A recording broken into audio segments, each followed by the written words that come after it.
Well, hello, and thank you guys for always getting on these webinars with me and learning something new and broadening your horizons, getting your understanding a little bit deeper. And this one I know has got an interesting title because we hear this a lot where people are having a difficult time being able to communicate what they've heard at the chiropractor's office to their spouse, to their loved ones, to their friends. They're like, oh my gosh, this is so great.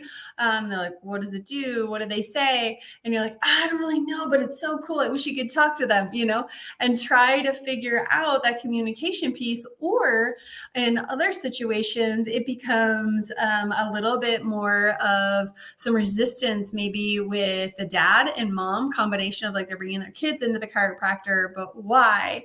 And so I decided to make a very nice, simple understanding. I know it's called Chiropractic for Dummies, and I don't think you're dummies. It was just the best descriptive word I could find because I know they have those little books that say that, but I wanted people to get a better understanding of what's happening in their bodies and when they're under chiropractic care. Or you're trying to get somebody to, you're like, hey, you've got to come under chiropractic care or talk to them for you to be able to be, simply understand it in the most simplistic way. And I think that's going to be really, really powerful for people, not only to talk to loved ones, but other providers to defend, like this is what's going on. And then this is why I'm seeing the results that I'm seeing. So let me just change my layout here again, and I'll make myself, I need to make myself smaller and this bigger so you guys can see what's going on. And here we go.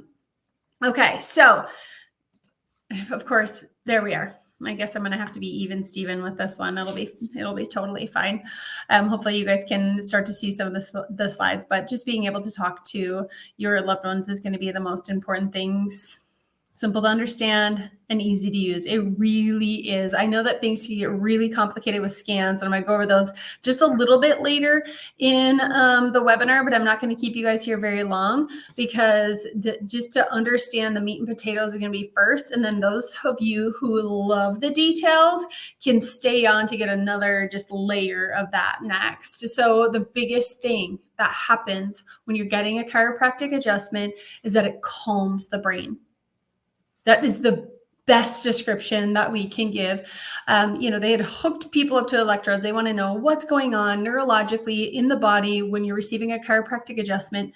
The only thing that changed was in the brain, in the prefrontal cortex, for those of you who care. But when we talk about a body under stress, that's when the brain in the prefrontal cortex is disengaged. So if you've seen this analogy with us, where your prefrontal cortex, you don't even have to know that word, but it's the part of your brain that helps you think rationally, logically. It makes us human. Animals don't have this part of their brain. Helps us goal set, things like that. So logical brain.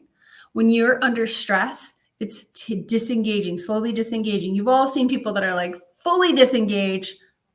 Fight or flight takes over, right? That's the amygdala that makes us impulsive and reactive, and it starts to change this physiology of every single cell. We know that this nervous system, this brain and spinal cord, our nervous system is connected to every cell in the body. It's what runs the commands. It is the master control center. So when that thing's stressed, every cell is stressed. And when you're stressed, you're not healing and repairing well. So adjustment keeps the lid on, helps us handle and manage stress better, helps us adapt to life better. That fight or flight response, if you remember, is very different than the healing and repairing response. So stress is okay. Their sympathetic nervous system is okay to use. It's there for survival. So if a bear jumps out after me at me tonight when I go to take out my trash, I'm going to need to respond to that stress. Now, I don't need to live in that stress, because that's when that physiology of the cells are not going to be able to respond in a building up way, which is the parasympathetic. So if stress uses our energy, we can all think of stress using our energy. Parasympathetic, the other side of the nervous system, when the lid's on and we're sleeping, builds it back up. So that is what's here. parasympathetic nervous system should be on while we're sleeping at night, which is why children require more rest than we do as adults, but you still need to heal and repair from the stress you've experienced during the day. So what happens when the brain's calmer, there's better communication, we're not stuck in fight or flight? We heal better. The parasympathetic nervous system can do its job. What lies in the parasympathetic nervous system and the calming response? Our immune system, our digestive system, our endocrine system, or the hormone center. Those three systems use a lot of energy. Our brain uses the most, and then those three use the next. And when you can heal better, you feel better. So calmer brain, better communication, less fight or flight, better healing, and feeling much, much better. Our bodies, you guys already know this, they're designed to be healthy. They're designed to self-heal. They're designed to self-regulate. But when we're in stress, we're not regulating well. We're not healing well. We're not feeling well. We're not responding well. We're impulsive and we're reactive. So while adjustments put that lid on, it helps the brain discover what needs repaired. Where did we use and drain our battery, our energy? What systems right now need some help? And that's why we use these scans. That's why when you're getting the videos, when you're having, your check-in points, we have these neurological scans to see how is a nervous system doing at rest. When a nervous system is stressed at rest, we really know when you're activating that fight or flight response, it's going to be a little bit more of a hot mess. So what we want to do is make sure you're calm at rest. That way your body can go back to self-regulation a lot quicker. So you're going to use the fight or flight response. We want it efficient. We want it effective. We want it to respond really quickly. And then we want it to shut back off and go to balance. And then at night, we want you to go to parasympathetic, the healing response, and build and rejuvenate all the cells that you just used that day. And that chiropractic adjustment is the most powerful thing that you can do. That reset to the brain, that stimulation of parasympathetic, people have been working at doing that forever. That's why there's meditation. That's why there's yoga. That's why there's deep breathing, Epsom salts, essential oils, all the things that are helping reduce stress. And now looking at therapies and all massage, all of the things that are like, okay, what can we do to de-stress, get the stress out, detox. Those things are amazing and wonderful in a calm nervous system, in a nervous system that knows how to calm and self-regulate. We are constantly leaving that stuck piece of our nervous system there, which is where we become, when we have too much stress, it gets trapped in the body. You remember the body keeps the score. Now, a body under stress changes the physiology of every single cell. That information is received through a stressed nervous system. And that neurological firing and wiring is what's really, really important. We can do things to calm. There's not a lot that reset. And actually, as far as we know, chiropractic is one of the only things that can absolutely do that. And with kids, it's important because they're neurologically firing and wiring. They are building up their nervous system. There's a million new neurological connections that are happening every second for them, new ones from birth to 3. 90% of that brain and nervous system is going to be wired in those first 3 years. Now, there's still rapid development. I mean, when I'm saying 1 million new neurological connections every second is occurring, it's going to slow down, but we are still making millions of new neurological connections every day, week, and month, and year. As children, as adults, we can still change. We've all seen people that have changed in their adult years. The brain can always change. Is it going to be a little more difficult? Yes. Why? Because our nervous system had been developed. Calming it down, wonderful thing to do. Children, when nerves that fire together, wire together, we don't want them neurologically fired and wired for stress. And you're like, okay, well, what's going on? What is it about kids? They heal better. They feel better. They develop better. And that's why parents bring their kids in for things like attention, focus, behavior, sleep, constipation, immune struggles, focus issues. They are seeing huge differences with a calm brain, with a neurologically firing system that's under a clear and calm nervous system. So people might ask, okay, what causes this stress to be stuck inside of a system? We call it the 3 T's: thoughts, traumas, toxins. I'm sure you've heard us talk about these three things before. They're going to be what robs our energy and keeps us stuck. So physical, chemical, and emotional stress. Subluxation is a thing we're removing in our office, but that's that stuck point. I know you can't really probably see this interference, inflammation, and irritation, but that's that cycle that starts to occur. And when you put your body in an environment of stress, it's going to respond to stress. That's what it's designed to do, is respond to an environment. So we want to say at home, keep a healthy environment. That way we start removing the stress. We're not re-triggering. Instead, we're calming. And of course, the goal then with a calmer brain is to adapt better to the stress that's there. So the better we can pay attention to what stress is around us and then adapt to that stress that's there that we probably can't necessarily remove. We know we can't remove and live in, in bubble wrap and or any sort of bubble. There's going to be stress around us, whether it's physical, chemical, or emotional. The more adaptable we are, the better the body is, the more resilient that it is. And it's really, really important that it can do that. We know the people that can respond and handle stress better overall have a healthier system, and they've done all sorts of studies on those. That's the host that really matters.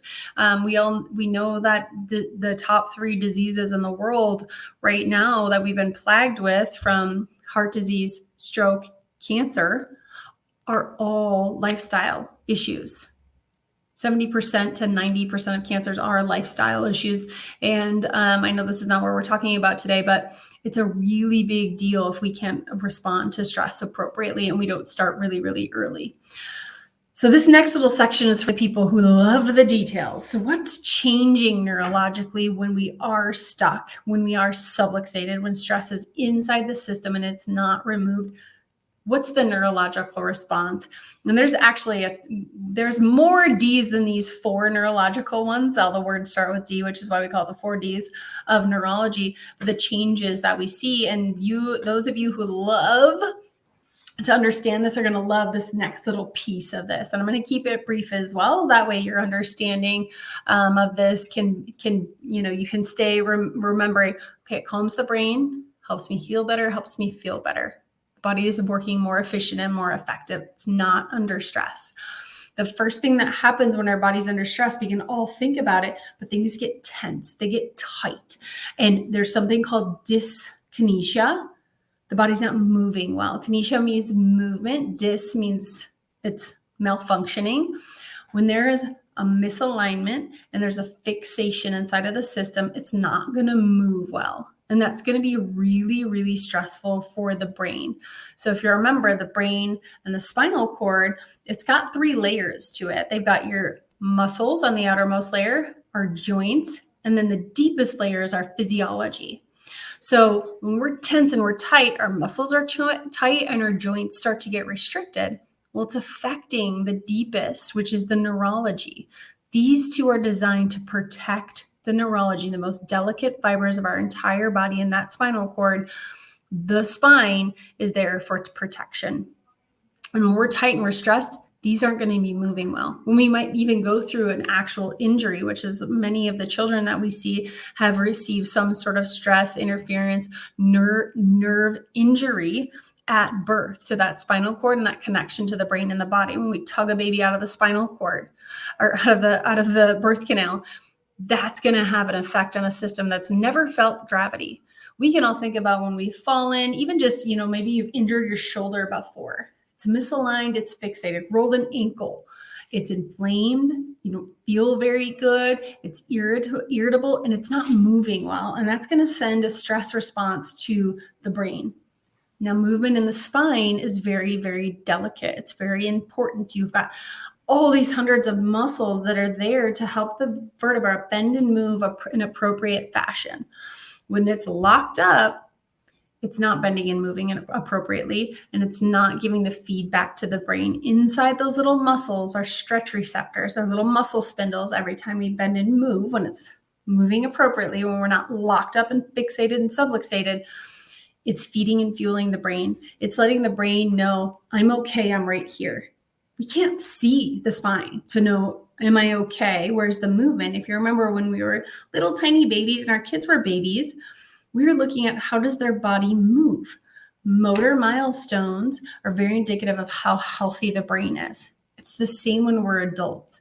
We need that feedback to the brain through the musculature. When it's not moving well, dyskinesia sets in. We're usually not very comfortable. That's when we're not feeling very good. And when those baby muscles are tired or they're tense or they're locked up, now we're going to start recruiting other muscles, bigger muscles in the spine and the back to be able to protect those delicate fibers, to make sure that it's under protection. And we're now eliciting that fight or flight response over and over and over again. And when it doesn't have good feedback, we get something called disafferentiation. That feedback from that area to the brain is not working well. It's not giving really good feedback to that brain. And that's when we start to see the what we call altered input into the brain. Now, it's a two-way street. We know input, the brain can really only do the best it can with the information it's been given. So our nervous system is in charge of constantly observing our environment, both external environment, internal environment, and be able to send that information to the brain. The brain, with whatever quality information it's been given, sometimes it's through that subluxated system, to the brain says, oh, this is what I need to do to respond. When it's a stress system, the brain hears stress and it sends a stress response back, and it becomes this perpetual snowballing effect of a cycle that we are typically not really happy with. And we've got this beautiful, amazing body that's super resilient. It can do amazing, wonderful things. And if you're looking at this scale, and I've probably showed many of you this scale before, where you say 0% health would be death, and 100% is, just absolute balls to the walls health. We can get to about 50 or 60% health and function before we start to have symptoms, before we start to have, diagnosable type conditions, when the body's not at ease for that amount of time. And what happens is we end up bouncing back and forth between 50, 60, 70% health. That's where we work in, instead of knowing that there's this gorgeous zone of health between 70 and 100 that many of us don't even ever get to, because we don't realize that there's this wonderful window over here. And if stress is getting in the way, if neurological signaling is not where it could be, we're not healing well, we're not feeling well. Our disafferentation ends up leading into, then in these three systems I already talked about, something called dysautonomia. The brain needs the feedback. When the brain's constantly under stress, we're triggering adrenals, we're triggering cortisol. There's a bunch of inflammation that's going on. When our body's under fight or flight, every single sense is turned way up to get ready to run from that enemy. Vision, hearing, touch is turned up. Taste is turned down. Our immune system's turned down. Digestion's turned down. Those things aren't needed when we're running from a bear. Our immune system will, however, have an increase in inflammation, because when you are in fight or flight and you're running from a bear or whatever you are going to be doing, your body's ready for an injury. Inflammation's got to be high so it can repair that injury really, really quickly. Well, what do we have? We have a society full of stress that's been physiologically high. That heart rate's up, the blood pressure's up, it stays up because we never leave that zone. We start using our adrenaline. We got a bunch of adrenal fatigue and people that are really, really tired. If our adrenals are getting tired, we're going to back up into our thyroid. We have a bunch of people with hypothyroidism that are really, really tired and not feeling their very best. Dysautonomia means there's a dysregulation within that autonomic nervous system because we've been using so much of that fight or flight response, not enough healing and repairing, which is where your digestive, your immune, and your endocrine response live. Endocrine meaning your hormones. And those three systems, once again, are the biggest users of energy inside of our body outside of that brain. So we'll start to really be dysregulated inside of our body. We'll start to be really disconnected under that stress filter. The brain's under stress. The nervous system's filtering the information. If you remember, it's coming through that stressed filter. Now the brain's getting that altered response and sending out an altered response. Now we've seen over time a body get really, really tired. A body that's tired doesn't want to move very well. And it doesn't move well. It doesn't want to. It doesn't have the energy. It doesn't feel good. It's not healing well. And now we'll have a population of people who, and I can use an example of somebody that's maybe elderly that we've seen walking, they're kind of hunched over. They're walking really slow, very gingerly. They're a fall risk. They're a balance risk because the brain's completely lost association where the body is. Because that movement is life and it's not giving the brain the feedback it needs. Movement in our muscles, and especially those delicate muscles around the spine that are bending and moving appropriately, feed back to the brain to say, I'm safe and sound. But the brain is also charged through those electrical impulses. So there's electricity in our muscles every time we move, sends electrical impulses to the brain. The brain is happy because it's fed and fueled. When we aren't moving our bodies, like we tend to do in America, sitting in front of a computer, in front of a device, not exercising appropriately, we're kind of hunched over. The brain's not happy with that. The brain is going to start to give that fight or flight response. And what do we do when we're stressed? Everything kind of is here. We're real tight across this upper back. Those bigger muscles are overengaged. We're not moving well. We've lost our sense of balance, lost our sense of what's called proprioception. So our body awareness. Now we're more prone to injuries. We start harming those delicate spinal nerves. Once again, the cascade of those Ds start to take effect. And we're not living our best lives. And I truly, truly believe that we are all put on this earth and this planet for a very specific purpose. And when we're not serving that purpose because we're just spinning our wheels, we're tired, we're fatigued, we're lethargic, we let stress rob us of our energy. We're not refueling our body. We're staying in a stressful environment. We never change our triggers. We never move well. We don't eat well. We don't feel well. We don't heal well. Now the devil's winning. And we aren't reaching that purpose, that God-given potential that is here for us, each and every one of us, to fulfill. And when we're serving our purpose, we're more energized, we're more joyful, and the world is a better place. So I hope that this is helpful. I know I got really deep here at the end, but I really, really believe our world will be a better place if we can all serve that potential and we can all reach whatever God-given potential is there and serve that purpose. The body is designed to be healthy, self-heal, and self-regulate. Subluxation, stress gets in the way. Removing that helps clear that system up, helps calm the brain, helps the body feel better, heal better. You're going to be better. It's an amazing, amazing thing. So if you are thinking, okay, I need to show a family member this, I need to be able to talk about this a little bit more. Maybe you want some more information about it. We have a ton of webinars that some of them are very, very detailed. It's going to be really, really helpful for you. And we've got the gift of health going on right now. Talk to the front about that. Bring in your loved one. Instead of the $189, it's $100 off. So they pay $89. And we even take that another $100 and put it to a care credit when they are under a care plan, getting on track to be able to serve their purpose. And I got to tell you what, I know that there's stress stuck in every single body, in every single nervous system in this world, robbing us from the potential. And they need to hear this story, and they need to know when the brain and the body is more clearly connected, everything works better. Whether it's the food you're eating, the exercise you're doing, the thoughts you're thinking, the things you're trying to learn, the relationship you're trying to have, the emotions you're trying to display is all better served through a clear and concise nervous system. I love you guys. Thanks.